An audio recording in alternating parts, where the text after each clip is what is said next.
You know those old dirt roads out in the Oh, countryside? yeah. The ones that ruin your suspension. Yeah, exactly. The ones with those really deep, baked-in tire ruts left over from, like, tractors and heavy trucks and stuff. Right. Well, you drop your tires into those grooves, hit the gas, and you practically don't even need to steer. I mean, you can take your hands completely off the wheel. It's basically autopilot. It is. It feels incredibly safe, and it takes zero mental energy to keep moving forward. But, there is this massive inherent catch. Oh, which is? When you are locked into those ruts, you can only ever go exactly where everyone else has already been. You literally cannot steer anywhere new. Right. And if you try to, like, jerk the wheel to get out of them, you risk completely wrecking the car. So you just stay the course. Exactly. And in the modern professional world, that is exactly what the phrase knowledge is power is doing to our brains. It's a massive, incredibly comfortable cognitive rut. It really is. So welcome to the deep dive. Today, we're looking at how to actively, intentionally force your brain out of those ruts. We're tearing into a stack of excerpts from Tom Monahan's fascinating book, The Do-It-Yourself Lobotomy. Such a great title. It's so provocative. And the mission for this deep dive is to uncover why holding on to what you, quote unquote, know, Your hard-earned expertise. right, why that might actually be the exact thing holding you back in the modern world. We're going to explore how deliberately letting go of that knowledge can unlock your ultimate creative edge. It's a wild ride, honestly. Well, it goes to some surprising places. I mean, we're going to touch on the secret to the stealth bomber's invisibility. Which is wild. Why a bottle of Pantene shampoo is basically a stroke of genius, and a group of nuns who literally rewired their own brains. Yeah, it's a lot to cover. It is. Okay, let's unpack this. Why is it that the absolute smartest, most highly educated people in the room are so often the worst at coming up with a genuinely fresh idea? Well, to figure that out, we kind of have to look at the economic reality we're standing in right now, because we are operating with a completely outdated map. How so? For generations, we've been told that accumulating facts is like the ultimate goal. But we have to fundamentally reevaluate what makes one valuable today. If you look at the historical progression, right, the Industrial Revolution came along. Automated manual labor. Exactly. It took over the muscle work. Yeah. And that shift pushed humanity into the information age. So if you could crunch numbers, analyze data, perform complex left-brain analytical tasks, Like being a bank teller or, I don't know, a financial analyst. right, then you held the power. You Yeah. made a living with your mind, specifically by storing and processing information. But we are watching that era end in real time, aren't we? Oh, absolutely. Because we know the Industrial Revolution automated muscle and the information age monetized data. But now, Now, algorithms and high technology are automating data processing exactly like the steam engine automated lifting heavy things. so just possessing facts or, knowing the data, it doesn't give you leverage anymore. Not at all. I mean, anyone with a smartphone has access to the exact same databases you do. Right. It's like we've spent our whole careers trying to upgrade our brain's hard drive storage when what we actually need is a better graphics card to render totally new worlds. Oh, I love that analogy. That's exactly it. And that pushes us firmly into what we call the imagination age. The imagination age. Yeah. The premium currency in business is no longer data storage. It's idea generation. The problem is our corporate structures are still, operating as if knowledge alone provides this permanent advantage. But it doesn't. Right. In a world where everyone sees the same information, resting on what you know just means you are sitting perfectly still. I mean, you might have one great idea based on current data, but the moment you launch it, Your competitors are already reverse engineering it. exactly, they copy it to gain their own edge. True leadership requires constant innovation. It's almost like we've trained ourselves to be flawless archivists. Like we are perfectly organizing the library of everything that has already happened in our industries. Right. But what we desperately need right now are architects to build entirely new wings of the building. And an archivist is terrible at building a new wing because, they're terrified of disrupting the existing filing system. The archivist protects the established order, Mm-hmm. but you cannot rest on the known. You have to invent the unknown. Okay, so if we intuitively know that fresh ideas are the new currency, why is it so agonizingly difficult to actually generate one? I mean, why do corporate brainstorm sessions always end up with like 30 slightly tweaked versions of the exact same product from last year? Because of the ugly side of having all that information.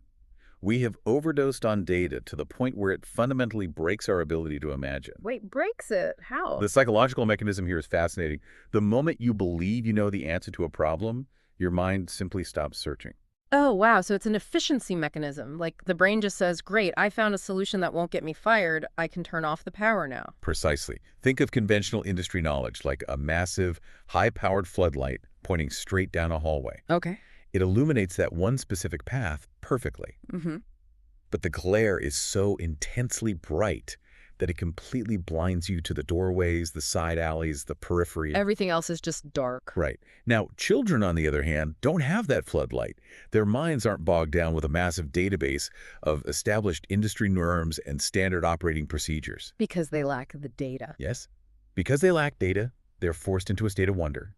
And the book notes that wonder leads to wonderful things. Because wonder is what happens when you have a gap in your knowledge and Right. you actually have to fill in the blanks yourself. Exactly.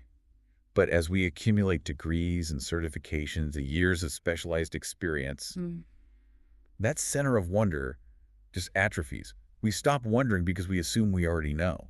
Which brings us to this aggressive, super provocative term, the do-it-yourself phlebotomy. Yeah, it's a stark image. It is. And we are obviously not talking about taking an ice pick to the frontal lobe here. No medical procedures required. It is a mental technique. It's the process of deliberately letting go of what you know. You have to intentionally short-circuit the part of your brain that holds the traditional, quote-unquote, right answers and the traditional industry grooves. You abandon the safety of the rut so you can actually allow your mind to embrace a totally fresh, precept-shattering idea. Yeah. You have to step out of the floodlight and force yourself to look into the dark periphery. Okay, but hold on. I have to push back here on behalf of the listener. Sure. In a philosophical vacuum, sure, let's all be children and wonder. But in the real world, I have a mortgage. Right. I work in a corporate environment where making a mistake gets you reprimanded or worse, fired. If I am an engineer or a marketing director and I intentionally ignore the hard facts of my industry, I mean, I'm a massive liability. It feels incredibly risky, yeah. So how does a regular person execute a DIY lobotomy without just looking incompetent and, getting a cardboard box to pack up their desk? That is the exact friction that keeps 99% of companies perfectly safely mediocre. It is the overwhelming fear of making a mistake. Yeah, people are terrified. But performing this mental lobotomy is not about becoming willfully ignorant or forgetting how to do basic math. Okay. It's about recognizing that traditional knowledge only gets you to the baseline. It keeps you from getting fired today, but it guarantees your company becomes totally irrelevant tomorrow because you look exactly like every single competitor. So you just blend in. Right. To survive, you have to practice what Monahan calls 180-degree thinking. You look at the established, unquestioned truth of your industry, and you actively explore the exact opposite direction. Okay, I need to see the mechanics of this in action, because abandoning industry truth sounds like professional suicide. So let's look at Pantene shampoo. A classic example. Right, because for decades, the unquestioned truth of the hair care industry was that innovation meant changing the chemical formula. Everyone was fighting that war. Exactly. Every brand was fighting this microscopic, unwinnable war over a formula that offered, more shine or longer-lasting body. Because the research and development departments were entirely run by chemists. And a chemist's floodlight is aimed squarely at the fluid inside the bottle. That is their entire world. Right. If you tell the chemist to innovate, they are going to add a new polymer. But Pantene pulled off a DIY lobotomy. They realized they weren't going to win the chemical war. So they stepped out of the floodlight, they stopped looking at the liquid, and they started looking at the person standing in the shower. Which changes everything. Because you are wet, you are cold, and you're standing there violently shaking this rigid plastic bottle, waiting for this gooey shampoo to slowly ooze out of the top. The primary friction for the consumer wasn't the chemistry. The friction was the packaging. It was the physics of getting the product out. So they just put the cap on the bottom of the bottle? Gravity does the work. Yes. They didn't change the shampoo. They completely changed the user experience. But think about the sheer courage that took. Oh, massive courage. You are in a boardroom full of chemists with PhDs, and you say, what if we just turned the bottle upside down? You would be laughed out of the room. It sounds ridiculously simple, almost stupid to an expert. But that is the essence of 180-degree thinking. You have to be willing to sound like an idiot to the entrenched experts. Right. Look at the personal computer market in the late 1990s. The established knowledge was that computers were serious business machines. Beige plastic boxes. Exactly. They needed to be faster, they needed bigger hard drives, and they all looked identical. Every tech company was fighting the exact same war over processing speed. And then Apple released the iMac. Yeah. They didn't win by making the absolute fastest machine on the market. They did a 180. They stripped away the floppy drive, which experts said was insane. Real heresy. And they made the computer translucent blue, or technically blueberry.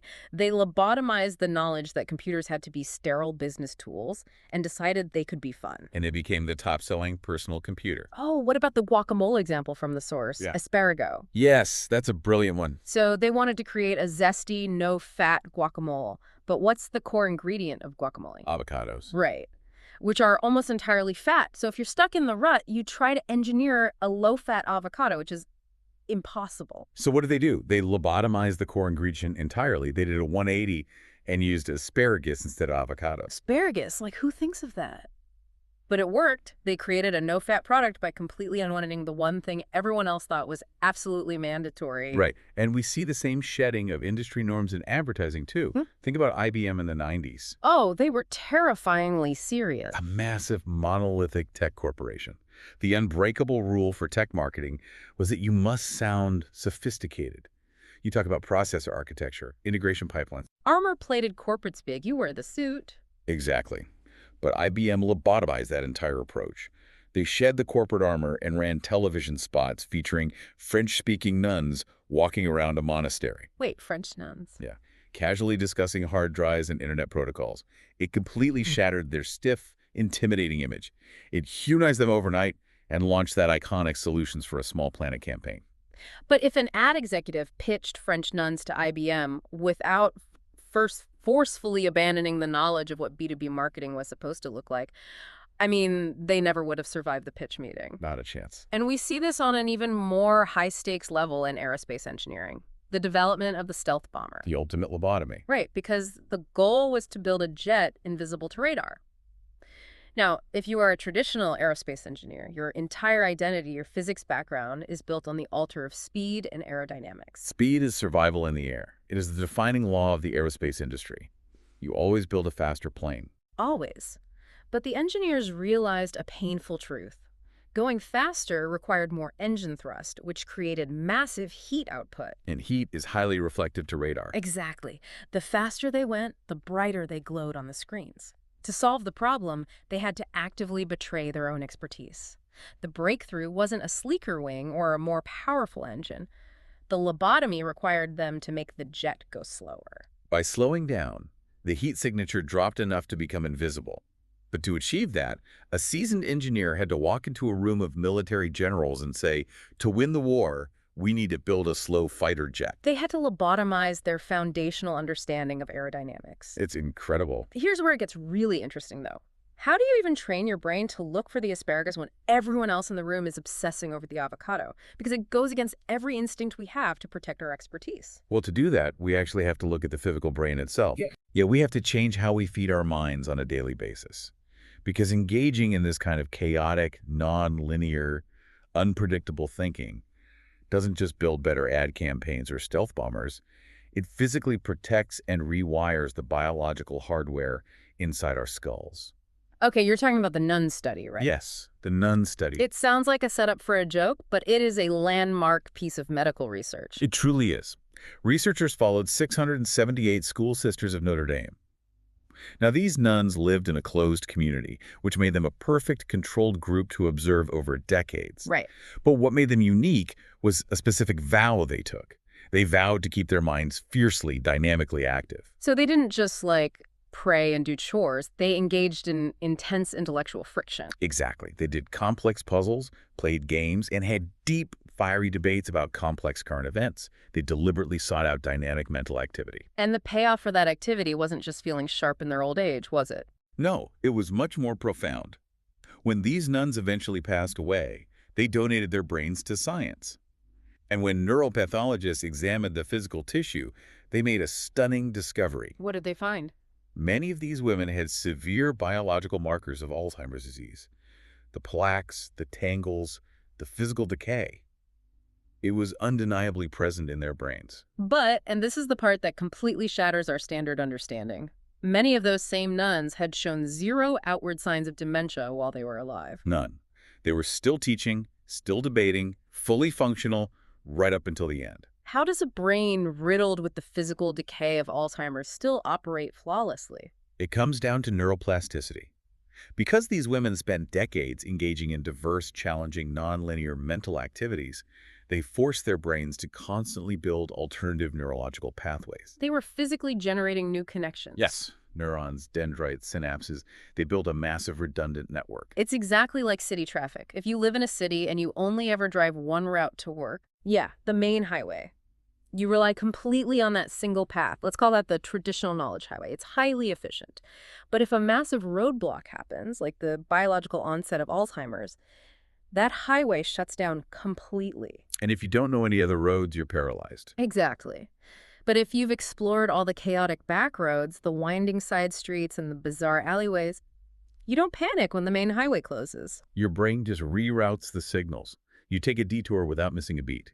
The newer, alternative pathways seamlessly take over the functionality of the damaged ones. That is an incredible biological defense mechanism. And the takeaway for the listener is huge here. Diverse mental activity isn't just a corporate strategy to sell more computers. It's a biological imperative to maintain peak cognitive performance. Okay, so if building these chaotic mental detours physically saves our brains and generates better ideas, why are we still so obsessed with order in the workplace? Why do we demand that every presentation follow a linear, step-by-step logic? Because we have been conditioned for centuries by our educational systems to consume information linearly. We believe that to understand a topic, there must be a clear beginning, a middle, and an end. You read chapter 1, then chapter 2. Right, but that is not how the modern mind actually wants to work today. Not at all. Monahan calls this concept, woo, wisdom out of order. In the imagination age, people want access to all the data, but they want to navigate it their way. Look at website analytics. Okay, yeah. A designer might build a beautiful logical path from the home page to the product page to the checkout. The assumed correct path. Exactly. But the data consistently proves that even the most popular paths are used by only a tiny percentage of people. Everyone carves their own path. They click a link at the footer, jump to an FAQ, open a blog post in a new tab. We crave chaotic, self-directed exploration. Think about how you're listening to this deep dive right now. Are you doing chores? Walking the dog? Are you checking your email at the same time? Right. We've been told that jumping from topic to topic, having 20 tabs open, or getting easily distracted is a weakness. It's a symptom of a shrinking attention span. But is this nonlinear consumption actually a superpower for you? It completely reframes how we should value our own attention.